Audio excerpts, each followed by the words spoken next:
football cousins here, Carrick's first loss of 2026, dark times. City dropped some points, Arsenal gained some points. JP looks very happy today, he's all smiles. So, my boy JP, the floor is yours, brother. Go on.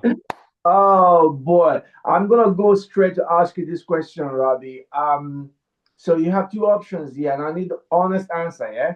Yeah. Um, you have you win. You either win by two set piece goals against 10 men Newcastle, or you lose to 10 men Newcastle. What would you prefer? Honest answer, bro. No comment. No. No comment, brother.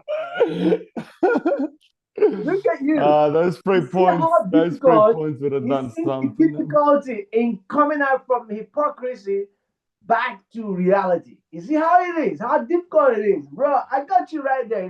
But look, I don't hold anything against Manchester United. I hold nothing against you guys because you've had a very good run, decent run since Carrick came on.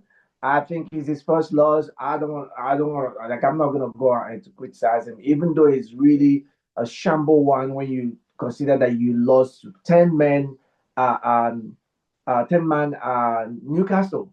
Like that's not the first time. The first time it happened was under Ruben Ruben Am- Amorim. Yeah. Amorim, Haramorim, and now you've done it again against on the Carrick, and that's his first loss. So it's 9 games, one defeat. So I'm not gonna go too hard on him. But then when you look at the fact that you just lost to a team that's 10 men, like that's not unacceptable. But I hope he doesn't crumble from now on. I hope it's not just an overextended new manager bounce. I hope he keeps going. I don't care about you guys, but I hope because I love the guy himself. But that defeat has been marked with a lot of negative comments coming from the likes of Paul Scholes. I don't know. What do you make of the whole comment from Paul Scholes? Is it? It feels like it's coming from a place of bitterness. Oh, Because just before 100% you go bitter. on, just Now, before you go Paul on, Scholes, I he's don't know, bro. It seems like a bit of jealousy that he doesn't have contact with the club like Michael Carrick does, and it's crazy how it works, how football works, because this uh, guy here was one of our best players ever, one of the best midfielders to grace the Premier League, and we can all agree on that, yeah. I agree. I agree. He's And my we got favorite Man U player ever. yeah, one of the best. We know that, yeah, of course, and we'll never ever discredit someone for being such a good player and Yeah. such and whatever.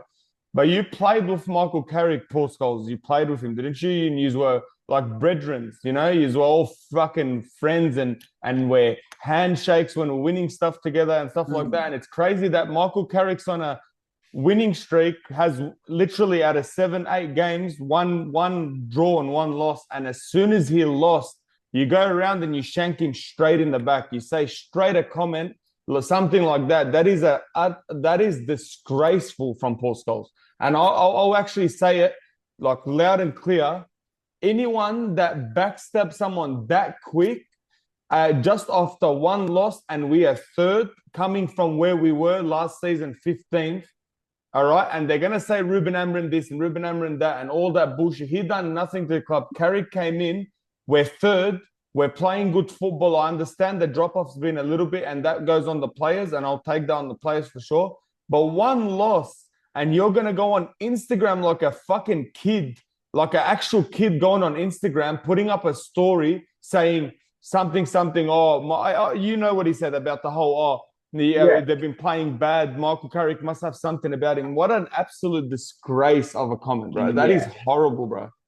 It's horrible. To be honest with you, I feel the fact that he's not been around the whole setup of Manchester United since post Ferguson. Yeah. He's not been in and around that managerial system or hadn't have. Hasn't He's even never been been to the a good. stadium. He hasn't watched the game in the stadium once. Like, Yeah, I feel it's coming from a place of bitterness. But then it's not just him, right? I would like to extend that to some of the these people who just jump on their social media, especially ex international, especially some podcasters, some ex international or ex players, superstars who are now podcasters, and they're using their platform to project their feelings, not really like analyzing games based on professional understanding of the game, based on professional stance. They just pour out emotions, and then some people run with it from social media. And the fact it's worse when it is mainstream media picking up from that to run a kind of uh, uh, um, you know kind of bad uh, um, presentation or representation of another club, or kind of have an agenda against the club. Like Arsenal is suffering it right now, but it's not just Arsenal who's going through this kind of unnecessary media criticisms from ex-international or podcasters or pundits. You remember when Liverpool won the Premier League in during COVID period, and they were discredited as well. They were called, oh, they don't deserve to be champions. They don't deserve to be champions. He's COVID champion. They don't blah blah blah. It's closed doors games. Blah blah. At the end of the day, it's nonsense. They won most of the games. They didn't play under better condition than the rest of the other clubs. They won, and that's why they have won most games than the rest. That's why they're champions. That's why they deserve it. Now suddenly you hear these people, oh, they don't Arsenal doesn't deserve to be champion. They don't play football. It's ridiculous, especially when it's coming from the same people who actually criticized Arsenal, calling them soft and weak for many years, many decades. So under Arsene Wenger, under Unai Emery, it was Arsenal is soft, Arsenal is weak. They need to man up. This is a man's game. And suddenly, when Arsenal man up now become the bully and become strong and not playing soft anymore, everyone loses their head. They're all like, oh, going crazy. Oh, Arsenal, they don't deserve to be champion. If you don't deserve to be champion, you just beat them and stop them from being champions. That's how it works. Yeah, of You course. can't Like decide champions in the dressing with room with this or is in the the difference, studio. bro. Like what you're saying is 100% correct. Yeah, with this is the difference with us fans. We're the ones that Yeah, actually with now what UK people don't understand, and I'll give them a bit of an insight. You guys yeah, have normal times to watch the games.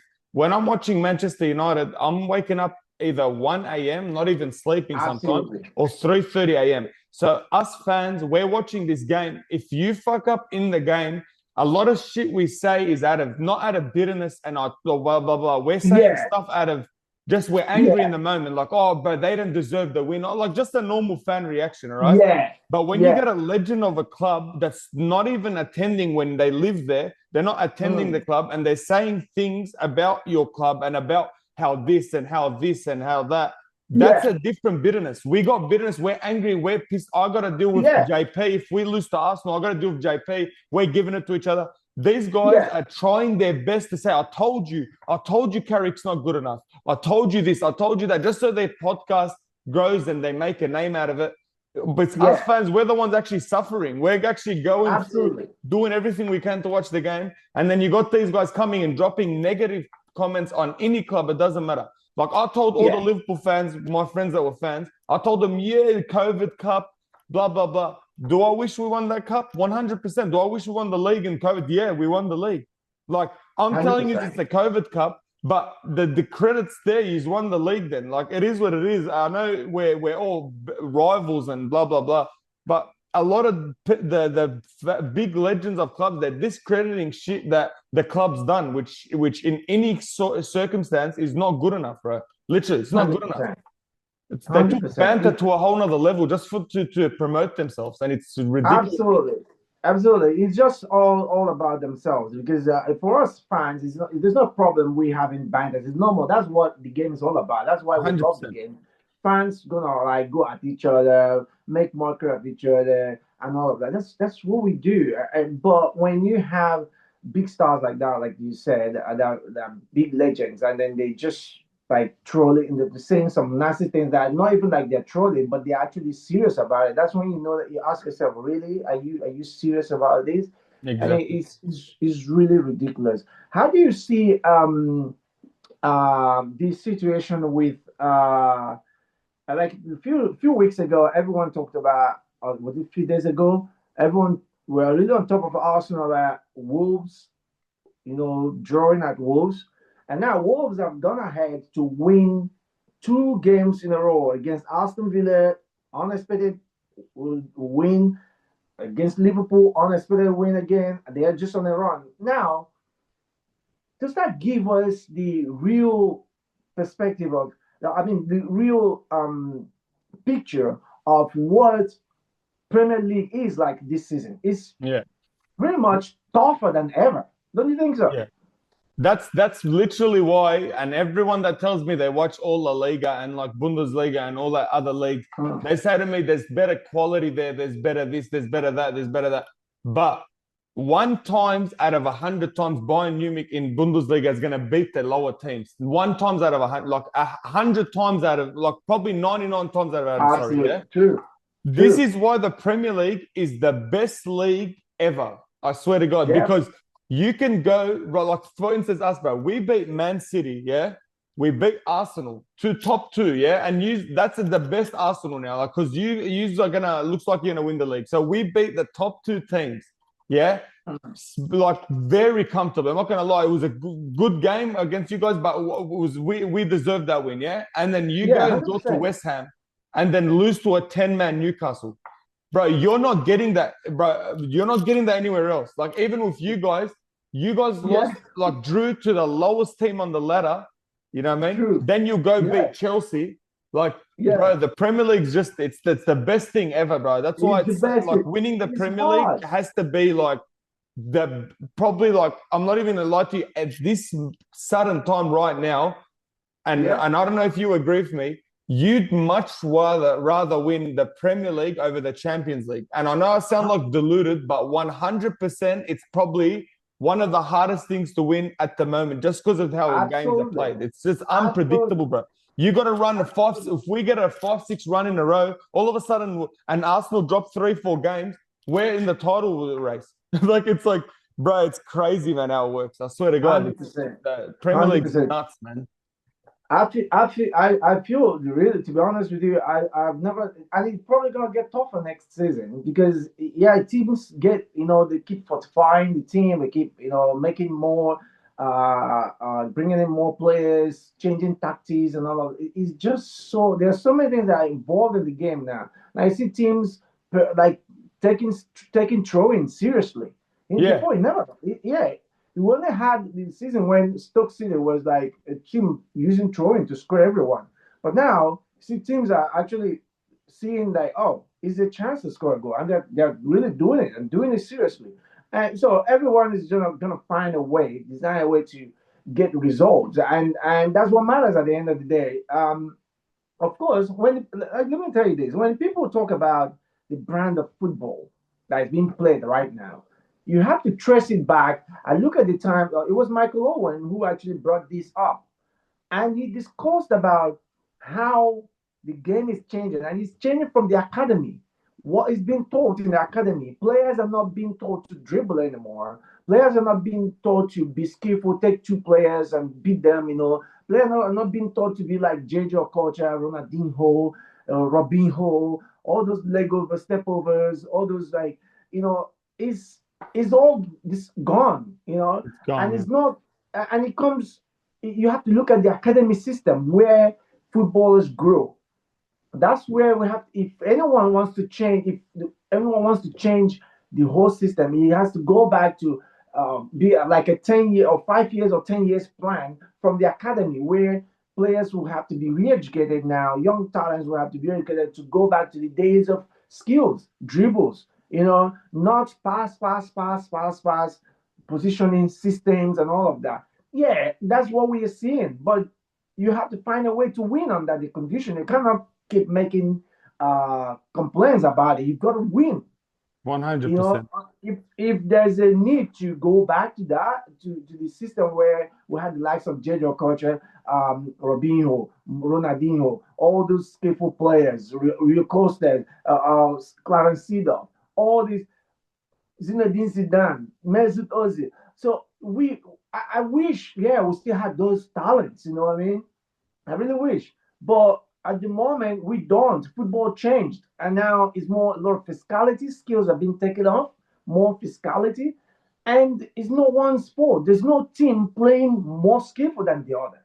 It's just basically like fast pace, and more of tactical system now. No longer individual brilliancy. You don't see players scoring from 35 yards. Have you seen that recently? It doesn't happen anymore. No, it doesn't happen. It's yeah, a lot of things have been taken away from the game. And so when people start picking out one club to talk about, I find it really disingenuous. It doesn't make sense. It doesn't help the game in the long Yeah, it's run. like we went from the likes of like Iniesta and those Yeah, Xavi, for instance, even Paul Scholes, all those clean midfielders, yeah, technical, beautiful to watch. Even Zidane, just his touch, everything was perfect. Yeah.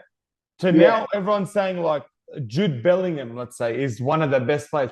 Jude Bellingham, just physically, he's a presence because he's big. His touch and nothing about him resembles anything got to do with a great midfielder that we've seen. But that's the No, standards now. Like Declan Rice, no, big boy, good at carrying the ball. He's strong, nowhere near as good as those technical ability. But that's the I'm standards now. telling That's what you. you got to live with. This is it now. Like this is the new form of what we're gonna watch probably for the next couple of years. 2 weeks, and you got the likes of Yamin Lamal and all those gifted players that are like they're still on that like technical geniuses, but one in what, bro? Like Yamin Lamal Yeah, said, like name me 10 good wingers in the world right now. You can't. Like it's it's hard. everything's It's very gone now, bro. difficult. The game is changing, and so we will change. What was your last word, Robbie? We should be heading off. I just want to say, United fans, don't stress. It was a little blip in the way. Okay, guys. We move on. We go to Aston Villa. We need that win, and then hopefully we make top three. And to Arsenal fans, I'll say this loud and clear for now. I doubted yous. Okay, I doubted, but it comes off City dropping off. But I say it now. I think yous win the league this year, bro. That's it. It's hard. It's hard. To be honest with you, thank you for that. But I can tell you, I told my friend that listen, I'm not going to say anything until it's mathematically impossible to catch Arsenal. Then I will be like, put my hands up and say, yes, we did it. But I see it. I see light at the You end of got the one hand tunnel, on it and right now. You got yeah, I one see hand light on at it. the end of the tunnel, and I hope we pull this off. We're getting there. I just want the fans to stay positive, players to keep doing what you're doing. Do not just ignore social media. It's all for the clout. It's all for the money. But at the end of the day, we want to win the league. We want to win every trophy we're on, and hopefully, yeah, at the end of the season, we all smiles. And I wish you guys luck, brother. Thanks, bro. One last thing before we go. Yep. Just this is like I said, you will win the league, yeah. Yeah. But just hope you do. You know what I mean? Just hope you win the league because I hope. this podcast. Oh God, bro, it's gonna be crazy. But just for your sake, hope Oh you. man, look, I believe there will be more dramas. I can see it. There's no game that's easy. The I teams that know are already relegated are still winning games. It's crazy. So exactly. there's gonna be more dramas, and I see it, happening both to Arsenal and Man City. It's all about who's more consistent now. That's what I see.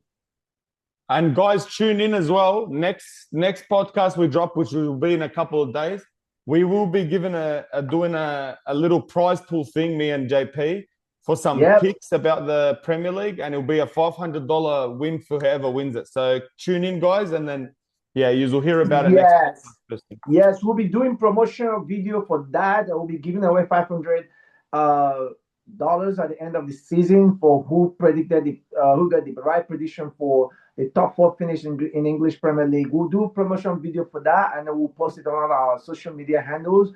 And we hope you tune in and make your predictions, and you're gonna win your prize at the end of the season. So stay tuned. And Robbie, that's where we'll draw the curtains, isn't it? That's us for today, brother. All right. Okay, you guys subscribe and like the video, and please share to your friends, and don't forget to leave your comment as well. And we'll be right back. Ciao. 100%. Ciao, guys. Have a good one.